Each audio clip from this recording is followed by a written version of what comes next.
12th तक तो मुझे पता भी नहीं था कि कंडक्टर और कलेक्टर में क्या फ़र्क होता है। तो मेरे माताजी जो है वो एमजी नरेगा में काम करते हैं एज ए लेबरर। तो वहाँ पर क्या सीन था मैम कि उनको 60, 70, 80 ये रुपए मिलते हैं। तो मम्मी घर आकर के रोने लग गए। तो मैंने अपनी मम्मी को कहा था कि मम्मी मैं अफ़सर बन जाऊँगा, तो तुम्हें कितने पैसे चाहिए? सबसे पहले तो निषाद सर थे, वो एक टर्निंग पॉइंट था मेरी लाइफ का कि बिना फीस के रैंडम बंदे को, मैं स्ट्रेंजर था उनके लिए, एडमिशन देना मैम। पर उन्होंने कहा कि आप कितना पे कर सकते हो? सर मैं पे तो सारा कर दूँगा, पर अभी कुछ नहीं कर सकता, सिलेक्शन के बाद कर दूँगा सर। और उन्होंने मैम मतलब इतने हम्बल है कि उन्होंने भरोसा दिखाया मैम। उन्होंने कहा तुम क्लासेस लेना स्टार्ट कर दो आज से, थोड़ी देर बाद अपनी क्लास है। तो मैं और संतोष सर बैठे थे, तो मैंने कहा sir thank you so much.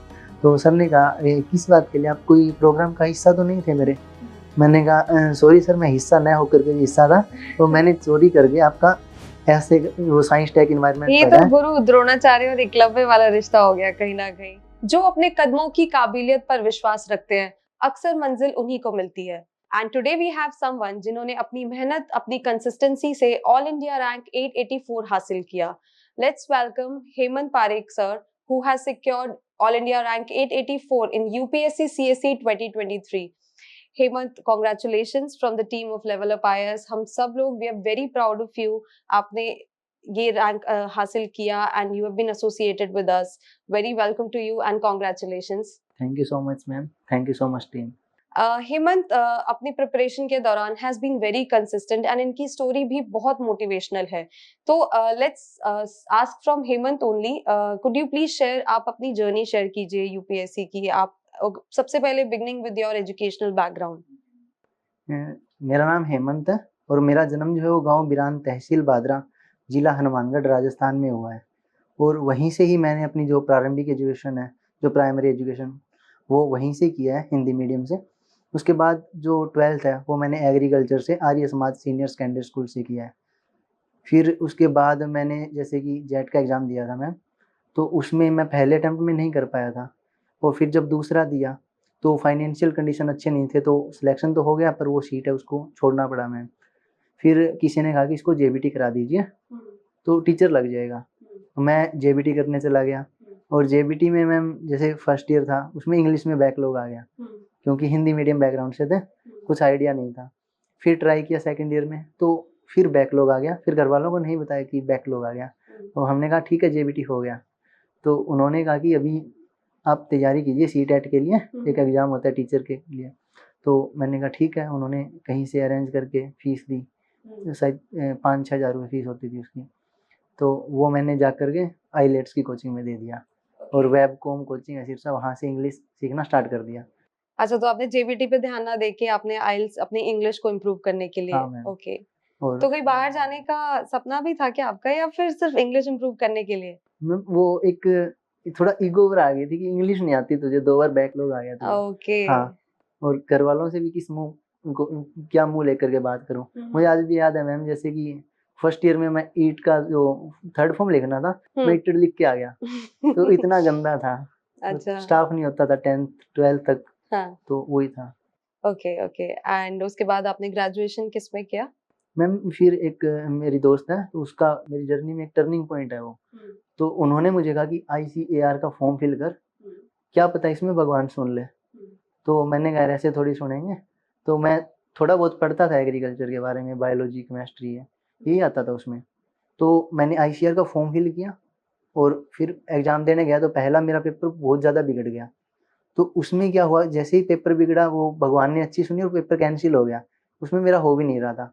फिर उसको दोबारा कंडक्ट कराया एनटीए ने, फिर दोबारा कंडक्ट कराया तो मेरा काफ़ी अच्छा हुआ वो। और भगवान की दया से मेरा श्री करण नरेंद्र एग्रीकल्चर यूनिवर्सिटी जोबनेर में सिलेक्शन हो गया। फिर वहाँ पर सिलेक्शन तो हो गया मैम, लेकिन फ़ीस थी वहाँ पर पे करना था।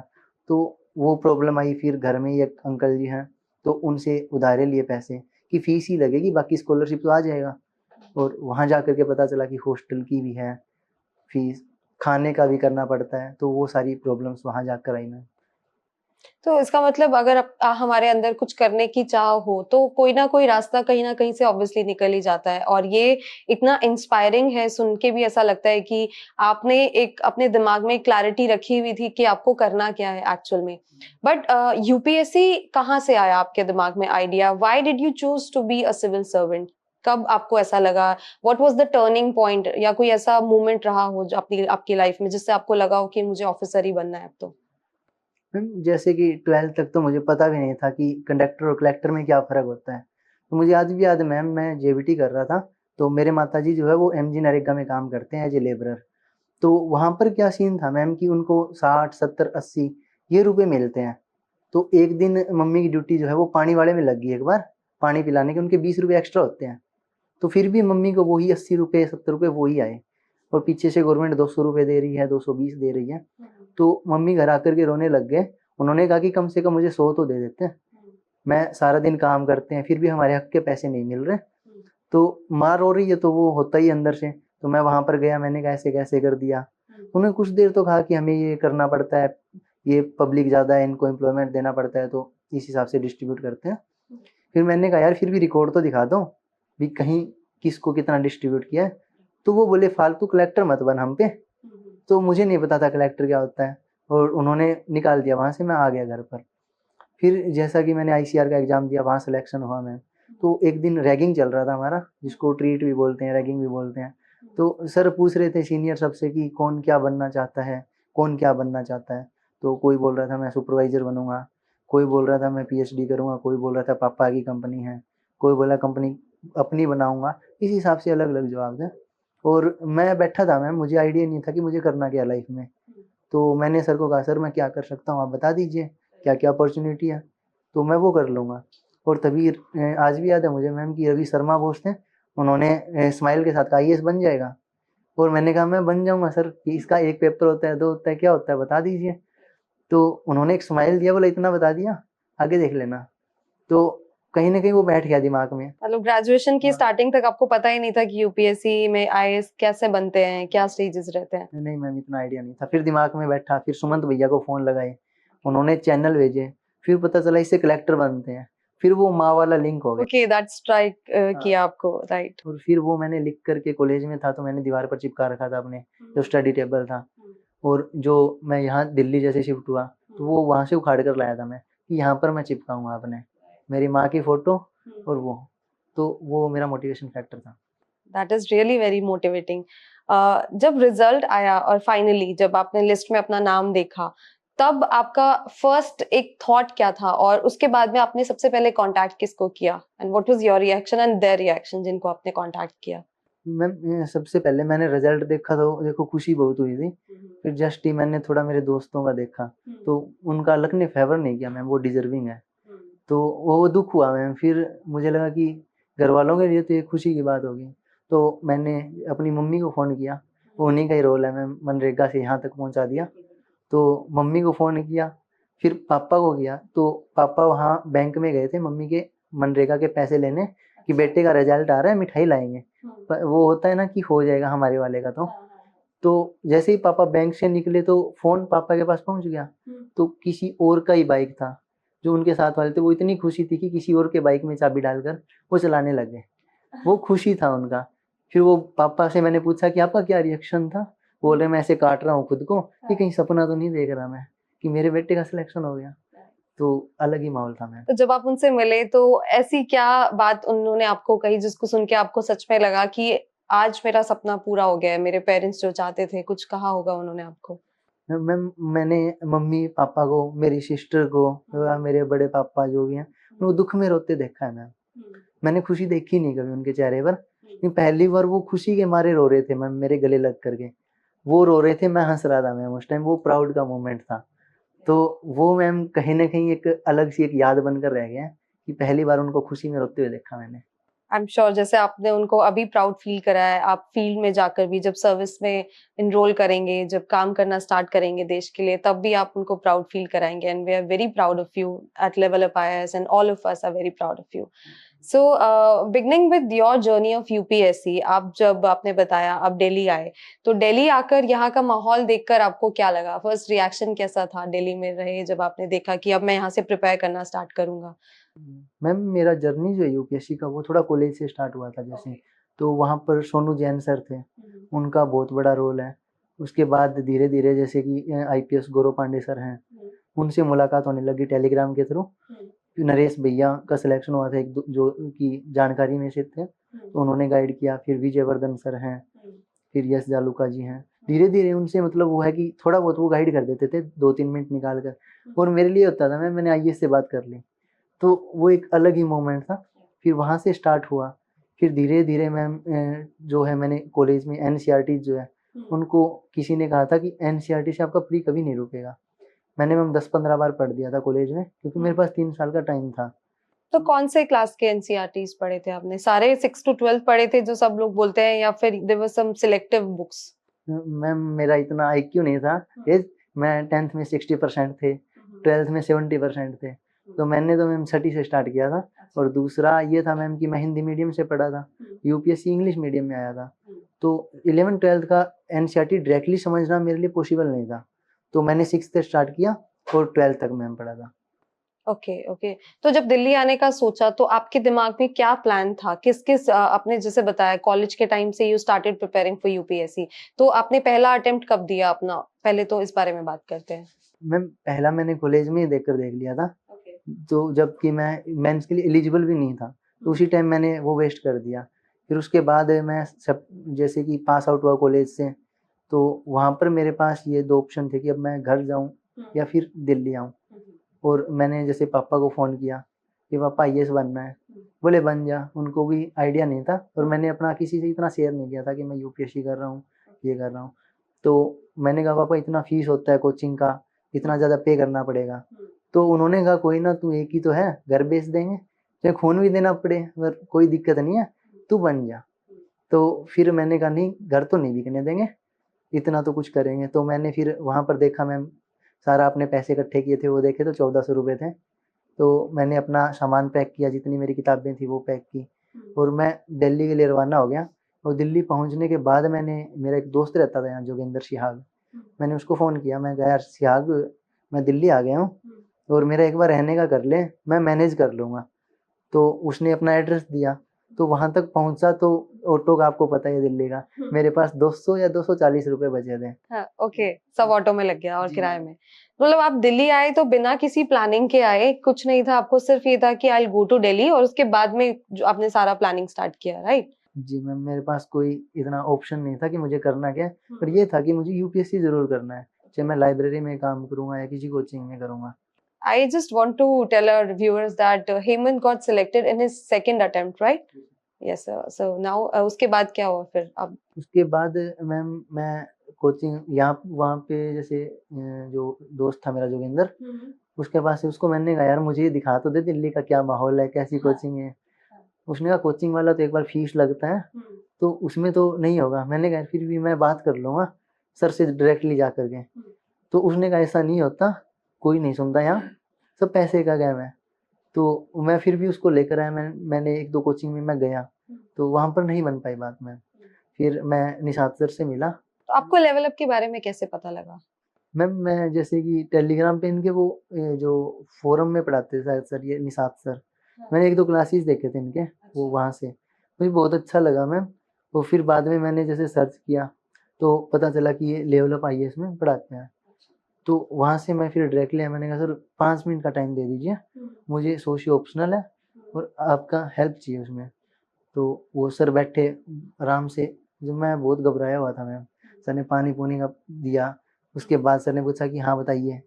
तो मैंने कहा सर कि मैं ऐसे-ऐसे पुअर फैमिली से बिलॉन्ग करता हूँ, और मेरे माताजी ये काम करते हैं, पिताजी काम नहीं हो पाता उनसे। तो सर मुझे यूपीएससी करना है, कोचिंग लेनी है। उन्होंने कहा कि आप कितना पे कर सकते हो? मैंने कहा कि सर मैं पे तो सारा कर दूँगा, पर अभी कुछ नहीं कर सकता, सिलेक्शन के बाद कर दूँगा सर। और उन्होंने मैम मतलब इतने हम्बल हैं कि उन्होंने भरोसा दिखाया मैम। उन्होंने कहा तुम क्लासेस लेना स्टार्ट कर दो आज से, थोड़ी देर बाद अपनी क्लास है। उनका डायरेक्टली बोलने गया था, तुम टेंशन मत लो, हो जाएगा। और वो था मैम कि पता नहीं कैसे उन्होंने एकदम रैंडम भरोसा किया मुझ पर, और मेरा वो एक टर्निंग पॉइंट हो गया। फिर मेरे पास ऑप्शन था मैम कि सर्वाइवल करने के लिए कोई काम करूँ या क्या करूँ। तो मैंने कहीं से पढ़ा कि एक मांगीलाल जी पारीक हैं, अविनाश जी पारीक हैं और राजकुमार जी पारीक हैं, उनके बारे में पढ़ा। तो मैं डायरेक्टली उनके घर चला गया, उनका एड्रेस लेकर के गूगल मैप से। और मैंने उनको जैसे घर उन्होंने खोला, बोला हाँ किससे मिलना है? मैंने कहा जी श्री मांगीलाल जी पारीक जी से मिलना है। बोले आप कौन हो? मैंने कहा मैं हेमंत हूँ, उनसे बात करना है कोई, यूपीएससी की प्रिपरेशन कर रहा हूँ। तो उनके गुड़िया हैं वो अंदर लेकर के गए, दादाजी वो मिले, पानी पिया, वहाँ चाय पी, फिर कहा हाँ बताइए हम क्या सहायता कर सकते हैं आपकी, क्या काम है आपको? तो मैंने कहा सर मैं इस फैमिली से बिलोंग करता हूँ, तो एक बार मेरा रहने का यहाँ पर करा दीजिए आप एडजस्टमेंट, मैं यूपीएससी करना चाहता हूँ, मैं कर लूँगा। तो मैम टफ टास्क है, तो उन्होंने कहा ये थोड़ा टफ होता है। तो मैंने कहा सर एक बार प्रीलिम्स तक भरोसा कर लीजिए आप। तो उन्होंने कहा 1 साल भरोसा कर लिया आप पर, ठीक है, तो मेहनत करना, जितना लगे। आप कहाँ पर रहना पसंद करोगे? तो मैंने कहा सर वहाँ पर ओआरएन में जगह है, पटेल नगर में है। तो उन्होंने कहा कोई दिक्कत नहीं है, 15-20 हज़ार जो भी लगेगा मैं दे दूंगा, आप अपना अच्छे से रहो, खाओ, कोचिंग भी चाहिए तो बता देना। मैंने कहा नहीं सर कोचिंग के लिए तो मेरे पास है मेंटर, और वहाँ पर मेरा फ्री में हो गया है। तो उन्होंने मेरा रहने का बोला, तो मैंने यहाँ ओआरएन में सर्च किया मैम, बहुत ज़्यादा पैसे मांग रहे थे। तो मैंने कहा कोई इतना अपने लिए कर रहा है तो क्यों ना हम इसके आसपास कहीं रह लें थोड़ा सस्ते में। तो मैंने जो पटेल नगर है वहाँ पर मैं गया मैम, वहाँ पर पंकज राजपूत संभालते हैं वो, उनसे बात किया तो उन्होंने भी रेंट में थोड़ा छूट कर दिया। तो उसके बाद मेरी जर्नी वहाँ से स्टार्ट हुई मैम, उन्होंने रहने का खाने का सारा मैनेज किया। और फिर जैसे प्रीलिम्स आया तो भगवान की दया से मैम प्रीलिम्स हो गया। फिर मेंस आया तो सबसे बड़ा टास्क था मैम कि अब क्या करें, कोचिंग का तो पैसा नहीं है। तो उसके लिए मैम मैंने ये किया कि एक रजत सर हैं, तो किसी ने कहा कि उन्होंने स्किप किया इस साल, उन्होंने इंटरव्यू दिए हैं, तो मैंने उनसे बात की, चाय पे मिल गए मैम।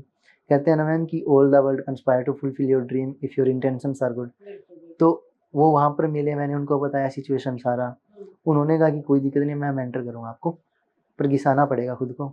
तो उन्होंने मैम जैसे नोट्स दिए, जैसे बोला मैंने वैसे किया, उन्होंने अच्छे से मैम, फीडबैक भी बहुत अच्छा था उनका सारा कुछ। तो वहाँ से एक जर्नी स्टार्ट हुई मैम, और मेंस का पेपर आया फिर, तो मेंस लिखा, भगवान की दया से मेंस निकल गया। फिर इंटरव्यू हुआ, अभी फाइनल लिस्ट में जब नाम देखा मैम, तो वो है कि जो 5 साल का हार्ड वर्क था वो ने कहीं न कहीं पे कर दिया मैम। एंड उससे पहले का भी आपकी और आपके परिवार की जितनी भी मुश्किलें थी, जितना भी उन्होंने सफ़र किया होगा, everything was now been forgotten by everyone, और अब सब लोग आपकी कामयाबी और everybody would be very proud of you, I know. आपने प्रीलिम्स के बारे में बात किया, तो प्रीलिम्स का आपका स्ट्रैटेजी क्या रहा? बिकॉज़ बहुत से एस्पिरेंट्स ये जानना चाहते होंगे, बिकॉज़ आपने फर्स्ट अटेम्प्ट ऐसे ही कॉलेज में दे दिया, ज़्यादा नहीं फोकस किया, but when you started focusing more on prelims, तब आपने प्रीलिम्स को कैसे अप्रोच किया? जैसे कि मैम मेरे शुरू से जो मैंने बात किया कि गौरव पांडे सर हैं, इनसे बात होना स्टार्ट हो गया था थोड़ा-थोड़ा।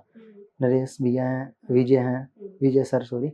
तो उन्होंने ये बोला कि एनसीईआरटी जो है ना, वो और पीवाईक्यूज़ दोनों को पकड़ के चलोगे, प्री कभी नहीं रुकेगा जीवन में। तो मैम एनसीईआरटी फिर मैंने कॉलेज में आपको जैसे कहा 10 से 15 बार पढ़ दिया था, और पीवाईक्यूज़ जो थे, तो मुझे आज भी याद है कि विजय भैया ने टेलीग्राम पर पीवाईक्यूज़ सेंड किए थे। वो मैंने वहाँ से, एक चैनल है कोई पीवाईक्यूज़ का, उसको देखा, फिर पता चला पीवाईक्यूज़ कैसे करने हैं, वो मुझे गौरव पांडे सर ने बताया कि चारों ऑप्शन जो है ना इनके, इनकी एक्सप्लेनेशन को अच्छे से पढ़ो, क्वेश्चन वहाँ से आता है, डायरेक्ट रिपीट नहीं होता, लेकिन 3 ऑप्शन जो गलत हैं, वहाँ से होगा। तो वैसे मेरी जर्नी स्टार्ट हुई मैम, फिर स्टैंडर्ड बुकलेट्स पढ़ा, फिर मेरे को जो सबसे बड़ी समस्या थी मैम, वो एनवायरनमेंट साइंस टैग की थी। तो उसके लिए मुझे किसी ने कहा कि लेवल अप आईएएस में संतोष सर हैं, उनसे बेस्ट कोई नहीं पढ़ाता। तो मेरे पास मैम रिसोर्सेज़ थे नहीं, फ़ीस था नहीं, तो मेरा एक दोस्त है, मैं नाम तो क्या ही लूँ, तो उनको मैंने रिक्वेस्ट किया, तो उन्होंने कहा कि कोई दिक्कत नहीं है, मैं ऑफ़लाइन देख रहा हूँ तो ऑनलाइन देख ले।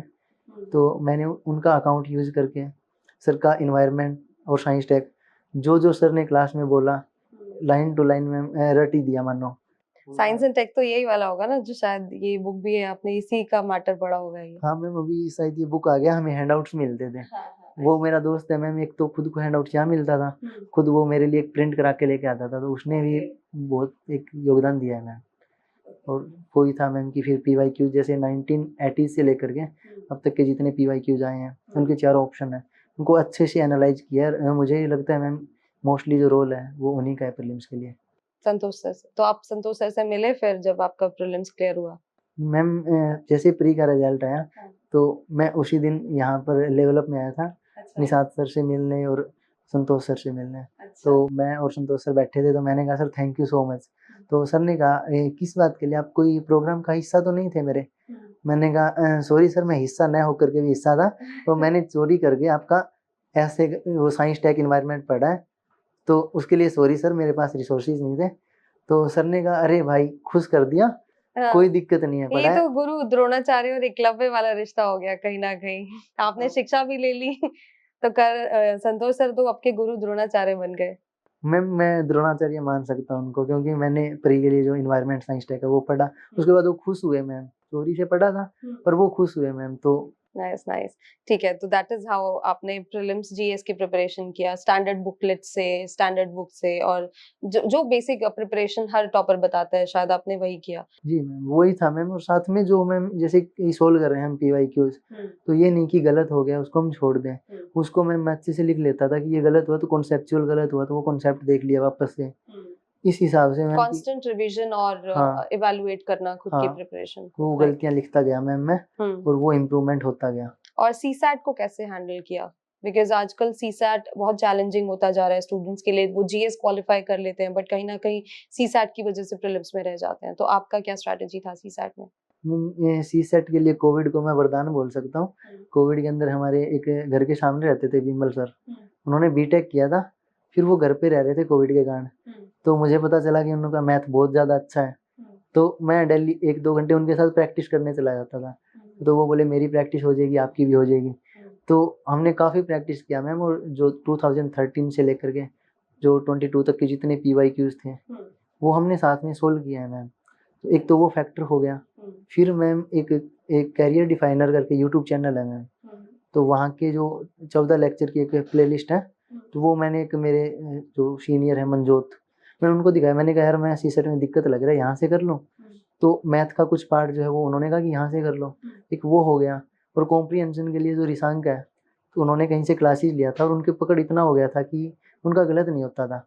तो उनको मैंने कहा 2-3 घंटा उनके पास बैठ के कि आप करा दो, तो उन्होंने मैम ऐसा कराया कि लास्ट में 8 से 10 मिनट में 10 क्वेश्चन किए थे और 10 के 10 सही थे ma'am. Nice, lovely.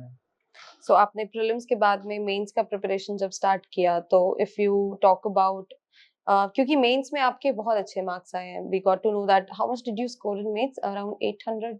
Ma'am mains में 792 है, जीएस और एसए में 546 है मैम। बहुत अच्छा स्कोर था आपका। तो आपने मेंस के लिए कैसे प्रिपेयर किया? Paper 1, starting from paper 1। Ma'am शुरुआत में तो मैम जैसे कि जो सेकंड ईयर से स्टार्ट किया था तो इंटीग्रेटेड चल रहा था मैम सबका, प्री कि और मेंस हाँ साथ साथ में, फिर राइट? जो पीवाईक्यूज थे मैम, थीम्स जो कुछ एक चैनल्स पे मिल जाते हैं मैम, पीवाईक्यू को थीम के हिसाब से डिवाइड कर देते हैं, क्या पूछ रहा है, क्यों पूछ रहा है, वो सारा कुछ लिख करके। तो उस हिसाब से मैम एक न्यूज़पेपर मैम डेली पढ़ते थे और साथ में एक एनालिसिस देखते थे मैम न्यूज़पेपर का, एक वो हो गया। फिर धीरे धीरे जैसे मैम पास में आने लगे तो हर टॉपिक के जो थीम्स थे उनके नोट्स बना लिए थे। और जैसे प्रीलिम्स निकला तो जो रजत सर हैं उन्होंने गाइड किया मैम कि आंसर को कैसे एक स्ट्रक्चर करना है, तो वो उस पर काम किया। और जो मेंटर थे वो जो भी मेरे को इवैल्यूएशन देते थे, जो भी बोलते थे कि इसमें यहाँ इम्प्रूवमेंट का स्कोप है, तो उसको मैं ये इग्नोर नहीं करता था मैम कि ऐसे ही फेंक रहे हैं। उस पर बहुत ज़्यादा काम किया, उनके नोट्स पढ़े, उन्होंने कहा कि यहाँ से मैटर उठाओ, वो किया मैम। तो उसने कहीं न कहीं काम किया है। उसके बाद मैम जैसे कि मेरे मेंटर ने यही कहा था कि हम कितना ही बता लें, जब तक पीवाईक्यूज नहीं करोगे तो नहीं होगा। और मॉक टेस्ट का भी रोल रहता है आंसर राइटिंग में। आप कितना मॉक्स लगा रहे हैं, कितना पीवाईक्यूज और प्रीलिम्स में मॉक टेस्ट आपने कोई सॉल्व किए थे? मैम प्रीलिम्स में मैंने ओपन टेस्ट दिए थे मैम, समीक्षा दिया था मैम, और जो वो चैनल फोरम का होता है मैम शायद कोई सिमुलेटर करके, हाँ, तो वो रूम पर सोल्व किए थे और समीक्षा यहाँ कर दिए थे मैम। अच्छा। और मेंस में भी आपने दिए? मेंस में मैंने सोशियोलॉजी के लिए तो निषाद सर का जो टेस्ट सीरीज है वो ज्वाइन किया था, अच्छा। उसके टेस्ट लिखे थे। और जैसे फाउंडेशन कोर्स के थे मैम, तो हमें भी टेस्ट मिले थे, वो लिखे थे। और मैम सोशियो का तो ये था मेरा कि मैं हर दिन क्वेश्चन लिखता था, 2-3 क्वेश्चन है वो हर दिन लिखने पीवाईक्यूज। और हमारा जैसा कि ग्रुप था मैम कि कोई आंसर नहीं लिखेगा तो उसको बाहर कर देंगे। अच्छा। हाँ, तो उसमें हिमांशु था, मैं था, ऋषांक था, नवनीत था, तो ये हमारा एक ग्रुप था मैम। ओके। और सारे सिंसियर थे, तो उसने हेल्प किया। जीएस के लिए मैम इतना पैसा नहीं था टेस्ट सीरीज का, तो वो मेंटर जो थे वो बोलते तुम पेपर उठा ला कहीं से, मैं यहीं पे चेक कर दूंगा। तो रजत सर ने वो उस टाइप से हेल्प किया मैम। हेमंत, ऐसा जैसे होता है कि हम लोग बहुत आज के टाइम पे बहुत रिलक्टेंट होते हैं किसी पे विश्वास करने में, किसी से मदद मांगने में। हमको ऐसा लगता है कि आज के टाइम पे कोई ऐसा है भी जो किसी की मदद कर दे। बट आपने आपकी कहानी अभी तक जो मैंने सुनी, जितना भी आपका एक्सपीरियंस रहा है, I am very pleased to know that जिनसे भी आप मिले, उन सब ने आपकी मदद करी, और मतलब इससे ह्यूमैनिटी पे भी एक विश्वास सा दोबारा से बन जाता है कि ऐसा नहीं है कि people are running just after the money या कुछ ऐसा है। लोग एक दूसरे की मदद करने के लिए भी तैयार हैं। तो क्या कहना चाहोगे आप इस पे? आपकी बात सही है मैम। सभी मदद करने के लिए तैयार होते हैं मैम, लेकिन उसके लिए हमें वो बनना पड़ेगा कि जिसकी वो मदद कर सके। राइट। मदद लेने वाले तो बने। हम किसी से मदद मांग लेते हैं मैम, और वहाँ पर फिर उसके बाद अगर हम उसको सही से यूज नहीं कर पा रहे, वो गलत है। आप अगर उनको रिजल्ट दोगे, जैसे कि कॉलेज के टाइम से था मैम, तो मेरा कॉलेज होता था सुबह 9 से शाम को 5 बजे तक। तो मैं 5:30 बजे मैम शाम को लाइब्रेरी चला जाता था। ऑप्शन मेरे पास भी था कि मैं खेल भी सकता हूँ या घूम सकता हूँ दोस्तों की तरह, लेकिन मैं 5:30 से रात को 12:30-1 बजे तक वो लाइब्रेरी में बैठता था। वो A1 लाइब्रेरी थी मैम शायद, हाँ। तो वहाँ पर बैठता था। उसके बाद फिर रूम पर आता, खाना खाता मैम, वही ठंडा। फिर सुबह उठता, न्यूज़पेपर के लिए लाइब्रेरी जल्दी जाता था। तो ये था मैम सारा कुछ। तो इसलिए उनको विश्वास हो गया कि ये डिसिप्लिन में है। तभी ऑल इंडिया पारिक महासभा ने मदद की, स्वास्थ्य बिल्कुल, ग्रुप ने बिल्कुल, की। बिल्कुल। वही था मैम। तो अगर हम स्पेसिफिकली सोशियोलॉजी की बात करें और ऑप्शनल की बात करें, तो आपका background was not the same, like sociology से रिलेशन नहीं था, बट आपने सोशियोलॉजी चुना एज एन ऑप्शनल, तो वो कैसे? जैसे कि मैम मैंने जैसे प्रिपरेशन स्टार्ट किया था, तो मैंने आपको बताया कलेक्टर कंडक्टर में फ़र्क भी नहीं पता था। तो मैं टॉपर की स्ट्रैटेजीज़ देख रहा था। वहाँ सृष्टि देशमुख मैम है मैम। तो उन्होंने जो बुकलेट्स बताई मैं सारा खरीद लाया मैम। उसमें मुझे नहीं पता था कि ऑप्शनल अलग भी ले सकते हैं या एग्रीकल्चर भी होता है। और मैंने हाँ, और मैंने वो पढ़ना स्टार्ट कर दिया। जैसे एनसीईआरटी पढ़ा शुरू में सोशियो के लिए। तो ओके। हाँ, तो तो वहाँ मतलब आपको ये नहीं पता था कि ऑप्शनल अलग ले सकते हो। आपने जिनको फॉलो किया वो जो कर रहे थे वही स्टार्ट कर दिया। मैंने उनको रिलीजियसली फॉलो करना स्टार्ट कर दिया। जो उनका ऑप्शनल था वही मैंने ले लिया। और उसके बाद धीरे-धीरे जैसे पता चला तो इसमें इंटरेस्ट आने लग गया मैम, कि ये तो अपने समाज के बारे में बता रहे हैं, सच्चाई बता रहे हैं। तो जो था वो पढ़ते थे तो इंटरेस्ट आया मैम, तो फिर ले लिया। फिर जैसे कि यहाँ यहाँ दिल्ली आए तो फाउंडेशन जॉइन किया मैम। तो जो सर का जो पढ़ाने का आर्ट है ना मैम, तो उनको आर्टिस्ट बोल सकते हैं हम। तो हाँ, वो मैंने था। बुक भी देखा है। ये भी I just want to show everyone this is like an art only. आप हाँ अगर मैम। दिखाएं तो। मैम ये क्लास में भी सेम यही है मैम, कि जो हमें देते थे हैंडआउट्स वो सेम कलरफुल थे, इसी टाइप से पढ़ाते थे। यू कैन शो दिस और टू द कैमरा इफ जी यू मैम, वांट। यही मतलब था। और जैसा कि मुझे याद है मैम कि प्री के बाद सर ने लॉन्च किया था, तो मैं यहाँ लेने भी आया था ये, अच्छा। कि रिवीजन तो हो जाएगा थिंकर्स का। राइट, राइट, हाँ, राइट। सो या दैट आई थिंक इससे काफी इंटरेस्ट डेवलप हुआ भी होगा। मेंटर्स कैसे पढ़ा रहे हैं, आपके फैकल्टीज कैसे पढ़ा रहे हैं, it plays an important role, है ना? वही था मैम कि सर एक तो क्लास में अच्छे से पढ़ाते हैं। उसके बाद मैंने कहा कि मैं दिल्ली आंसर लिखते थे हम। तो हम 5 दोस्त ही होते थे वो जो चेक कराते थे दिल्ली के। हाँ, तो दिल्ली चेक कराने के बाद जो इवैल्यूएशन देते थे कि इसमें ये कमी है, इसमें ये कमी है, तो उसने बहुत रोल प्ले किया मैम। और सोशियोलॉजी में रोल ऑफ पीवाईक्यूज कितना है? मैम जैसे पहले दिन सर ने जब स्टार्ट किया था, तो जो सिलेबस बताया था ये है, इसको हम ऐसे कवर करेंगे, इसको ऐसे करेंगे। उसमें लास्ट में लिखा था पीवाईक्यूज और रामबाण, ठीक है? हाँ, कि इन्हीं से क्वेश्चन आएगा। तो वो थोड़ा घुमा सकता है, लैंग्वेज चेंज कर सकता है, पर रिपीट इन्हीं से होगा। तो मैम पीवाईक्यू से ही क्वेश्चन रिपीट होते हैं, वो थोड़ा वो लैंग्वेज चेंज कर देते हैं। और एक ये मैम कि पीवाईक्यूज भी अगर आपने अच्छे से लिखे हैं सारे, तो अगर कोई नया क्वेश्चन भी आ रहा है तो आप इजीली उसको मैम हैंडल कर लोगे, कोई दिक्कत नहीं है इतना। और आपने एस्से की बात करें तो एस्से और एथिक्स के लिए कैसे प्रिपेयर किया? एथिक्स के लिए जैसे कि मैम मैंने पहले वो नोट्स पढ़े थे, खुद के जो नोट्स बनाए थे। उसके बाद रजत सर मिले, तो उन्होंने वो स्ट्रक्चर सिखा दिया था मैम कि कैसे करना और है। खुद के नोट्स कहाँ से बनाए आपने? खुद के नोट्स मैम ऐसे टेलीग्राम से कोई चैनल अच्छा, हो खुद गया, से ही या एक जॉट बालाजी बुक पढ़ा था मैम, जैसे गौरव सर ने रिकमेंड किया था, बालाजी बुक पढ़ो। उसके बाद टॉपर्स नोट डालते थे मैम जो अपने, तो वो पढ़े थे। ऐसे मिक्स था मैम, कोई वो पर्टिकुलर नहीं था कि वहीं से किया है। हार्ड वर्क आपने हर जगह किया है, मतलब जहां तक मेरे को लग रहा है हर एक चीज में you were putting your hard work to make notes, to look for the resources, सब कुछ आपने बहुत मेहनत करके किया आई बिलीव। और ऐसे ऐसे के लिए मैम एक तो मेरे मेंटर का रोल रहा है, या फिर करणदीप सर से मिले थे हम कि हमें ऐसे नहीं आ रहा लिखना। तो उन्होंने एक दिन बैठ करके अच्छे से समझाया था मैम कि हाँ मैम, एंथ्रोपोलॉजी पढ़ाते हैं वो। उन्होंने अच्छे से मैम इतना खोल दिया था कि ऐसे कुछ नहीं है।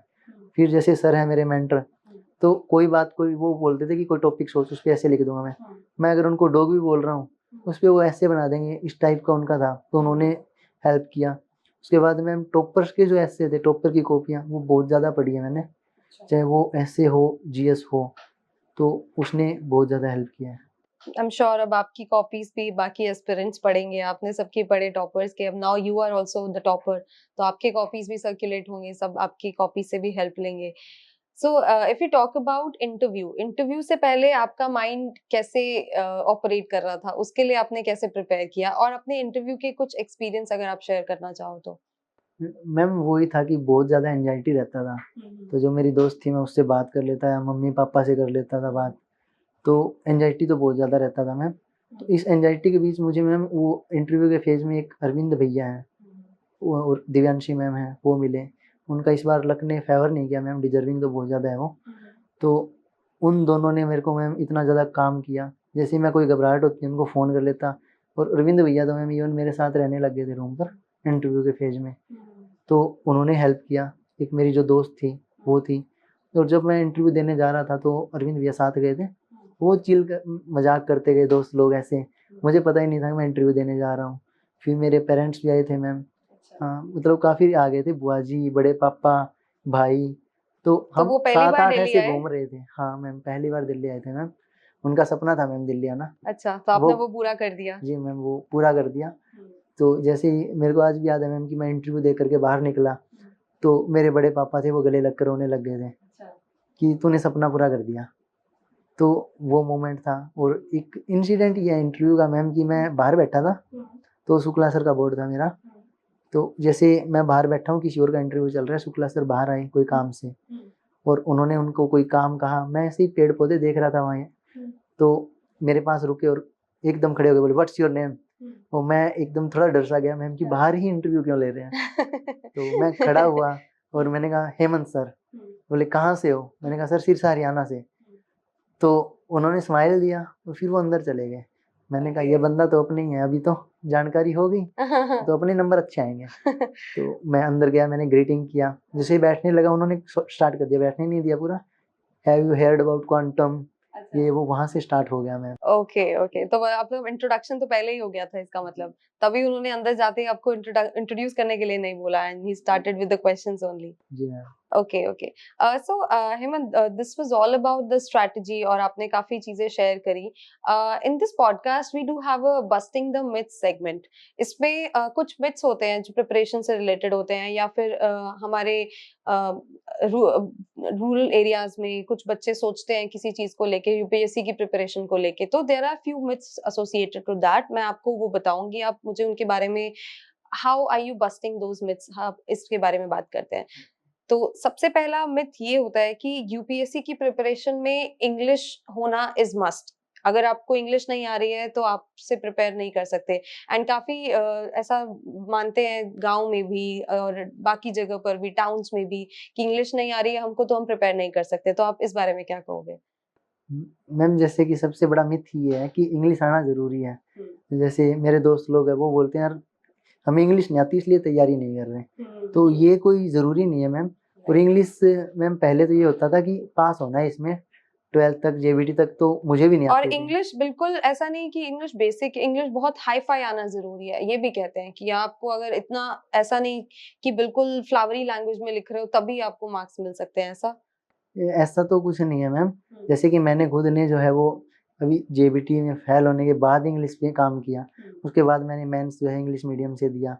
और यूपीएससी ईजेएमआर की ये गलती नहीं निकालता मैम, उसमें आपका फ्लो होना चाहिए। ऐसे में थोड़ा फ्लो मांगते हैं, बाकी जीएस में तो कहना क्या चाहते हो वो उनको समझ आना चाहिए। तो और इंग्लिश तो मैम एक लैंग्वेज है, जैसे हिंदी हमें किसी ने सिखाई थोड़ी है, या देसी हम बागड़ी जैसे हमारे एरिया में बोलते हैं वो किसी ने सिखाई नहीं है मैम। तो अगर हम काम करेंगे उस पर तो मुझे लगता है मैम 5-6 महीने में जो है वो एक अच्छे से इंग्लिश को सीख सकते हैं कि उसको लिख दें। मैं ये तो नहीं कहूँगा कि आप बहुत ज़्यादा फास्ट बोलना स्टार्ट कर दोगे, और बोलना भी मैम वो होता है कि नॉर्मल आप उनको समझा दो कि आप कहना क्या चाह रहे हो, तो ये कोई मैटर नहीं करता मैम इंग्लिश आना न आना। अगर आपको नहीं आ रही तो सीखो, इसका कोई अल्टरनेटिव थोड़ी है मैम। तो इस चीज से नहीं डरना चाहिए कि आपको इंग्लिश नहीं आ रही है तो आप इस एग्जाम को अप्रोच नहीं कर सकते। इनफैक्ट किसी भी एग्जाम को नहीं कर सकते हो अगर इंग्लिश नहीं आ रही है तो। इट इज नॉट बेसिक और एकदम बहुत नीडफुल रिक्वायरमेंट नहीं है, ये आ जाएगी ग्रेजुअल विद प्रैक्टिस, राइट।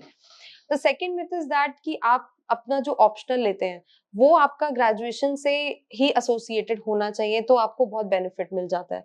तो उसके बारे में आप क्या कहेंगे, क्योंकि आपका बैकग्राउंड ग्रेजुएशन का was different from sociology that you chose, तो उसके बारे में क्या बोलेंगे? उसके बारे में तो यही मैम कि ये भी एक मिथ है वो कि ग्रेजुएशन वाला होना चाहिए। मेरा ये सीन है मैम कि अब मैं फ़ील कर रहा हूँ, पहले तो मुझे भी नहीं पता था एग्रीकल्चर ले सकते हैं, पर मैम 3-4 साल से मैं एग्रीकल्चर पढ़ रहा हूँ तो थोड़ा बोरिंग सा हो गया था। अगर सोशियो पढ़ा मैम, नया सब्जेक्ट था, इंटरेस्ट आया। जैसे मैं आज भी अगर एग्रीकल्चर उठाता हूँ तो ये होता है यार ये क्या पढ़ना है यार, ये तो आता है। एक वो थोड़ा ईगो टाइप हो जाता है ना कि ये तो मेरे को आता है। तो हम कहीं न कहीं वहाँ पे एक अपना जो है वो स्ट्रेंथ खो देते हैं। तो मुझे लगता है मैम कि ऑप्शनल वो लो जिसको आप 6-7 घंटे अच्छे से बैठ के पढ़ सकते हो, आपको इंटरेस्ट आ रहा है। कोई ज़रूरी नहीं है ग्रेजुएशन सब्जेक्ट हो। मेरे कई दोस्त हैं मैम जो जिनका ग्रेजुएशन से अलग था मेरी तरह, उन्होंने टॉप किया है। कई दोस्त हैं मैम जिनका सेम था, उनका अच्छा स्कोर नहीं आया मैम, तो वो कोई मैटर नहीं करता। So optional is all about your interest, जिसमें आप जिसको आप टाइम दे सकते हैं, जिसके साथ आप टाइम बिता सकते हैं और जितना अच्छे से आप उसको पढ़ेंगे, I think that will benefit, right. Another myth is that कि आप एकेडमिकली आपको बहुत स्ट्रांग होना चाहिए तब आप यूपीएससी को कर सकते हैं, उसके बारे में आप क्या बोलोगे? उसके बारे में तो मैम ये बोलूँगा कि 10th में 60% आए थे मेरे, और मुझे ये भी नहीं पता था मैम कि इंग्लिश में पास भी होना है। मुझे स्टोरी याद है मैम कि झांसल पेपर होते थे हमारे, तो इंग्लिश वाले जो सर थे वो जा रहे थे, तो उन्होंने कहा इसमें पास होना होता है, कि पीछे 9th की तरह नहीं कि हम खुद कर देंगे खाली छोड़ने में। तो मैंने कहा सर इसमें क्या करना है कि ईजीएमआर भर देना, और वो भरा मैम, और किस्मत से 53 थे या 49 नंबर आ गए थे, पास हो गए थे। वो सीन था। फिर उसके बाद सेम ही मैम 12th में था, तो ऐसा कुछ नहीं है मैम, 12th में 70% बने थे, एवरेज स्टूडेंट था मैं। तो उसके बाद मैम अगर आप कंटिन्यू आप खुद को घिसा सकते हो, जैसे मैंने सेकंड ईयर से खुद को अच्छे से घिसाया है मैम, तो अगर 3-4 साल ग्रेजुएशन में घिसा दिया, फिर यहाँ पर वो नहीं था मैम कि मैंने आज पढ़ा है फिर 10 दिन नहीं पढ़ूंगा। ये हो सकता था कि 10 दिन पढ़ रहा हूँ मैं, एक दिन बीच में अगर गैप आ गया तो कोई दिक्कत नहीं है, और सही से टारगेट से सही गाइडेंस मिल रहा है तो कोई भी कर सकता है मैम। 40% वाला टॉपर हो सकता है, और सही रास्ते पे नहीं है, अगर सही ट्रैक पे नहीं है तो 90 वाला मैम वो उसका नाम भी ना आया हो सकता है। Right, right. Another myth is that आपके पास बहुत सारे रिसोर्सेज होने चाहिए from different different places, from different different like channels and everything, तब जाके अपने इस रिसोर्स इकट्ठा करोगे तो बहुत हेल्प मिलता है यूपीएससी में और आप क्लियर कर सकते हो, ऐसा कुछ है? वो भी ये मैम जो बिगिनर होते हैं उनको पता नहीं कहाँ से ये मिसगाइड कर देते हैं लोग, लेकिन ये नहीं है मैम। जैसे शुरू में एनसीईआरटी अगर आपने अच्छे से पढ़ लिया, उसके बाद पीवाईक्यूज कर रहे हैं मैम, तो उसमें हमें ये देखना है कि गैप कहाँ पर आ रहा है हमारा। अगर गैप हमें लग रहा है तो उसके बाद उसकी बुक पे जाना चाहिए, स्टैंडर्ड बुक पे। जैसे हिस्ट्री है, पॉलिटी है। हिस्ट्री में मैम एंशिएंट की बात करें, मेडाइवल की करें, उसमें एनसीईआरटी के बाद मुझे नहीं लगा कि मेरी प्रिपरेशन है उसमें गैप है, मैं पीवाईक्यू सोल्व नहीं कर पा रहा, तो मैंने कहीं और से कोई कंटेंट नहीं उठाया उसका। मॉडर्न है, उसमें मुझे लगा मैम कि कुछ मेरे क्वेश्चन गलत हो रहे हैं, मैं स्पेक्ट्रम पर आया। तो वही है, ज्योग्राफी है जैसे, तो उसके लिए एनसीईआरटी पढ़ा लेकिन कोई और कंटेंट है वो नहीं उठाया। तो वो मैम सोच ही हो जाती है बिगिनर की, और उनको थोड़ा लगा देते हैं कि कंटेंट बहुत ज़्यादा चाहिए। वो एज सच कुछ नहीं है मैम, अगर बेसिक रिसोर्सेज को सही से फॉलो कर रहे हो, अच्छे से समझ रहे हो आपकी क्या डिमांड क्या है यूपीएससी की, सिलेबस को अच्छे से समझ रहे हो, लिंक करना आ रहा है आपको, तो बेसिक रिसोर्सेज से हो जाएगा मैम। आई थिंक आपने काफी मिथ्स को बस्ट किया। सो नाउ मूविंग अहेड, हिम्मत, आप now you will get the services, आप अब ऑफिसर बनने वाले हैं, तो आप ऑन ग्राउंड किन किन चीजों को इम्प्रूव करना चाहोगे? Since your mother was also working as MG NREGA worker, तो उनके जो आपने प्रॉब्लम्स देखे, जो इश्यूज उन्होंने फेस करे, तो कैसे अब आप चीजों को इम्प्लीमेंट करेंगे और आपके माइंड में ऐसे क्या 3 चेंजेस हैं जो आप लाना चाहोगे ऑन ग्राउंड? मैम ये सबसे पहले तो इसकी एक स्टोरी है मैम। जैसे मेरा मेंस का रिजल्ट आया, या परी का मुझे याद नहीं है, तो मैंने अपनी मम्मी को कहा था कि मम्मी मैं अफसर बन जाऊंगा, तो तुम्हें कितने पैसे चाहिए? तो उन्होंने कहा कि अभी हमारे मनरेगा से 2-3 हज़ार रुपये आ रहे हैं, तू ये करना, हमें 10 दे देना, 5 दे देना, हमारा घर चल जाएगा। पर बेटा कभी किसी गरीब को मत मारना। वो था कि उनको उनका हक दिलवा देना। तो सबसे पहले तो यही रहेगा मैम, जो ये लूप होल्स है ना मैम, मैं इन पर काम करूँगा और उनको अवेयर करूँगा कि आपके राइट्स हैं यार, आप अपने पूरे पैसे लो, हक के लो। दूसरा मैम, मैं एग्रीकल्चर बैकग्राउंड से हूँ, और हमारे इतनी टेक्नोलॉजी है मैम, बहुत ज़्यादा, लेकिन एग्रीकल्चर में वो यूज़ नहीं हो रही, गवर्नमेंट बना के छोड़ रही है। जैसे ई नाम पोर्टल की बात कर लें हम मैम, कितना अच्छा पोर्टल है मार्केटिंग के लिए, पर मेरे गांव में सिंगल फार्मर नहीं है कि उसको पता हो कि कैसे इसको यूज करना है मैम। तो एक एग्रीकल्चर को मैम मैं थोड़ा है वो एक फार्मर्स हैं उनको अवेयर करना चाहूँगा, उनको थोड़ा स्मार्ट फार्मर बनाना चाहूँगा मैम। दूसरा ये हो गया मैम। और तीसरा मैम जो मैंने फेस किया मैम कि मुझे जैसे कलेक्टर कंडक्टर में फ़र्क भी नहीं पता था, एजुकेशन सिस्टम जिस हिसाब से पूरी फैकल्टी भी नहीं थी मैम, और जो स्टाफ होता है मैम गवर्नमेंट स्कूल में वो भी मैंने देखा है मैम कि जब मर्जी आते हैं जब मर्जी जाते हैं, एक एजुकेशन का वो नहीं है मैम। तो क्वालिटी ऑफ एजुकेशन है, उस पर मेरा मेन फोकस रहेगा मैम, क्योंकि पैसे कोई छीन सकता है आपसे। मेरी दादी माँ कहते थे कि ज़मीन आपकी कोई भाई बटा लेगा, पापा बटा लेंगे, ठीक है, पैसे होंगे वो बंट जाएंगे, कपड़े फट जाएंगे, लेकिन एक आपकी एजुकेशन, आपकी विद्या है ना आपके पास, वो कोई नहीं बटा सकता, उसके दम पर आप सारा कुछ खड़ा कर सकते हो। तो मैं वो करना चाहूँगा मैम कि उनको क्वालिटी ऑफ एजुकेशन मिले, जिससे कि वो अपने पाँव पे खड़े हो सकें। एग्जैक्टली इस पे इसी से रिलेटेड सचिन सन्याल सर ने एक बात बोली थी कि civil services is a way for social mobility. तो आपने now you are a civil servant, तो आप अपने गांव में और रूरल बैकग्राउंड में जो भी बच्चे हैं सब हैं जो डीमोटिवेटेड फील करते हैं, जिनको ये नहीं पता कि आईएएस होता क्या है, यूपीएससी में क्या क्या पोस्ट होती हैं, वो अवेयरनेस उसको जनरेट करने के लिए क्या करना चाहेंगे? मैम मोबिलिटी की बात तो ये है, मैंने खुद फेस किया है कि रिजल्ट आया उससे 1 मिनट पहले तक मुझे कोई नहीं जानता था, और रिजल्ट आने के बाद मैम 750 मिस्ड कॉल थे नए नंबर से, जो मैंने उठाए नहीं थे। उसके बाद जैसे मैं ननिहाल में गया तो मुझे पता चला कि मेरे इतने ज़्यादा मामा हैं। हर बंदा बोल रहा है मैं तेरा मामा हूँ, कोई बोल रही है मैं तेरी मौसी हूँ। और अभी तो मैम मैं कल आ रहा था तो मेरे पास एक फ़ोन आता है रैंडम कि मेरा नंबर माँ नाम से सेव कर ले। इवन मैं जानता भी नहीं, तो नई-नई माँ तक बन जाती है मैम। तो इतना मोबिलिटी देखा है। और जो गाँव में कोई जानते भी नहीं थे मैम, वो इतनी रिस्पेक्ट दे रहे हैं, कहीं पे भी जा रहे हैं तो बहुत ज़्यादा रिस्पेक्ट मिल रहा है। तो मोबिलिटी तो मैम मैं कहूँगी बहुत ज़्यादा है। हाँ। तो जैसे आपने बताया आप सिरसा हरियाणा से बिलोंग करते हैं, आपका रेजिडेंस डोमिसाइल वहाँ से है।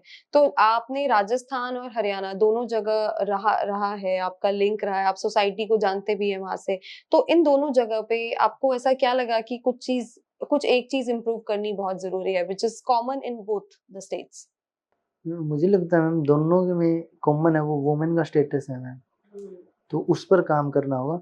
उसके लिए मैम पीछे हमने किया भी था कि ये जैसे पहले मैं खेलता था, फिर वो खेल नहीं पा रहा था, तो उसके बाद मैंने सोचा कि क्यों ना लड़कियों के टूर्नामेंट करा देते हैं। तो हमारे पूरे ग्रुप ने मिल कर के मैम जो लड़कियों के टूर्नामेंट कराने की नींव रखी थी गर्ल्स की, और वहाँ से मैम 4-5 लड़कियाँ वो काफ़ी अच्छा नेशनल लेवल पे खेल रही है, स्टेट लेवल पे मेडल लेके आई है। तो एक जो वुमेन्स के प्रति जो है मैम कि लड़कियाँ हैं क्या करेगी, या घर का काम जो है मैम आज भी देखते हैं कि कोई अगर जो लोअर काम बोल सकते हैं हम उसको मैम, वो लड़कियां कर रही हैं। लड़कों को कोई कुछ नहीं बोल रहा, अगर मोबाइल चला रहे हैं ना तो वो नहीं, लड़की पढ़ रही है उसके बाद भी हमारे गांव में मैम जैसे भैंसे रखते हैं, वो गोबर डालना हो कचरा डालना हो वो सिर्फ लड़कियां जाएंगी चाहे वो पढ़ रही हो। वो हमें कहीं ना कहीं चेंज करने की ज़रूरत है मैम, और उनका स्टेटस जो इम्प्रूव करने की ज़रूरत है, वो बहुत आगे जा सकती है ma'am. I'm sure this is such a noble idea and cause, और I'm really sure that आप ये कर पाएंगे। तो हेमंत, हमने देखा कि आपका लेवल अप आईएएस पे कैसा एक्सपीरियंस रहा ओवरऑल? ओवरऑल तो मैम यही था कि मैं बहुत-बहुत इसको धन्यवाद बोलना चाहूँगा टीम को पूरी को, क्योंकि सबसे पहले तो निषाद सर थे, वो एक टर्निंग पॉइंट था मेरी लाइफ का कि बिना फीस के रैंडम बंदे को, मैं स्ट्रेंजर था उनके लिए, एडमिशन देना मैम भरोसा करके कि ये पढ़ लेगा। एक तो वो मैम, और जैसे मैंने सर का कहा कि मैं सर को आके बोला कि सर चोरी-चोरी पढ़ा है, और उसके बाद मैंने कहा सर मेंस के लिए, कैसे मेंस के लिए कर लो कोई दिक्कत नहीं है। वो बोलना, एक वो भी बोल सकते थे कि ये कैसे कर लिया, वो कर लिया। एक सपोर्टिंग स्टाफ है मैम, जब भी कोई जैसे पर्सनल प्रॉब्लम होती है तो मैंने निषाद सर से डिस्कस किया काफ़ी बार कि सर ये दिक्कतें आ रही हैं, इसको कैसे सॉल्व करूँ? तो एक टाइम देते हैं मैम बच्चे को अच्छे से, वो बहुत ज़्यादा अच्छी चीज़ है मैम, क्योंकि टाइम देना एक वो बहुत। I agree.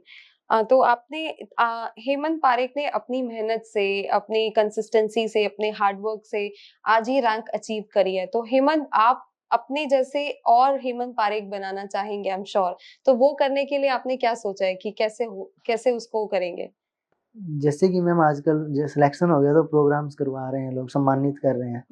वहाँ जाने के बाद मैम मेरी एक ही डिमांड होती है सबसे कि हेमंत पारिक तो बहुत ज़्यादा है मैम, वो दबे पड़े हैं, तो क्यों ना हम हर गांव-गांव में एक स्टूडेंट फंड ओपन कर देते हैं मैम, कि जितने लोग सर्विसेज में हैं, चाहे वो डी ग्रुप में हो, एसएससी में हो, यूपीएससी में हो, वो अगर अपनी सैलरी में से 200-500 रुपये महीने का कंट्रीब्यूट करते हैं मैम, तो बहुत से हेमंत पारिक उभर कर आएंगे मैम, क्योंकि टैलेंट तो बहुत है मैम, मजबूरी ने दबा रखा है।